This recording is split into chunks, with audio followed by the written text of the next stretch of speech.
A nation which can prefer disgrace to danger is prepared for a master, and deserves one. Here, sir, the people govern, here they act by their immediate representatives.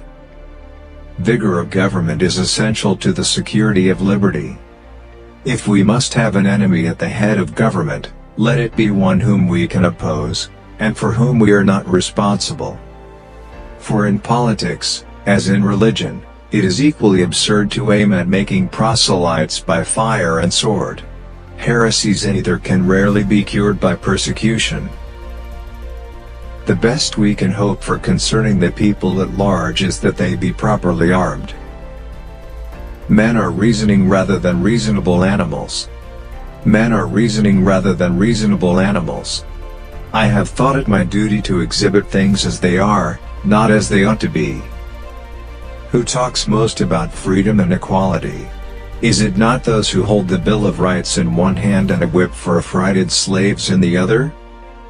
There are seasons in every country when noise and impudence pass current for a worth, and in popular commotions especially, the clamors of interested and factious men are often mistaken for patriotism. The art of reading is to skip judiciously. Give all the power to the many, they will oppress the few. Give all the power to the few, they will oppress the many. The inquiry constantly is what will please, not what will benefit the people. In such a government there can be nothing but temporary expedient, fickleness, and folly. In the usual progress of things, the necessities of a nation in every stage of its existence will be found at least equal to its resources. Safety from external danger is the most powerful director of national conduct.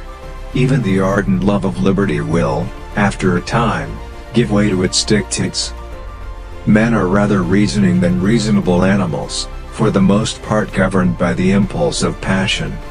Let us recollect that peace or war will not always be left to our option, that however moderate or unambitious we may be, we cannot count upon the moderation, or hope to extinguish the ambition of others. The honor of a nation is its life. Real firmness is good for anything, strut is good for nothing. Nobody expects to trust his body overmuch after the age of 50. Real firmness is good for anything, strut is good for nothing. In politics, as in religion, it is equally absurd to aim at making proselytes by fire and sword. Heresies in either can rarely be cured by persecution. Even to observe neutrality you must have a strong government. A national debt, if it is not excessive, will be to us a national blessing.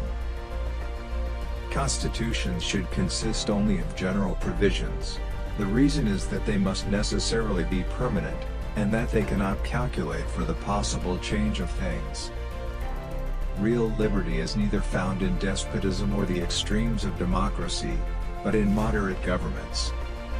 Men often oppose a thing merely because they have had no agency in planning it, or because it may have been planned by those whom they dislike.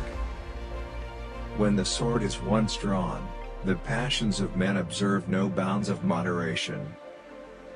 You should not have taken advantage of my sensibility to steal into my affections without my consent. I never expect to see a perfect work from an imperfect man. The voice of the people has been said to be the voice of God, and, however generally this maxim has been quoted and believed, it is not true to fact. The people are turbulent and changing, they seldom judge or determine right. A well-adjusted person is one who makes the same mistake twice without getting nervous. The nation which can prefer disgrace to danger is prepared for a master and deserves one. There is a certain enthusiasm in liberty, that makes human nature rise above itself, in acts of bravery and heroism.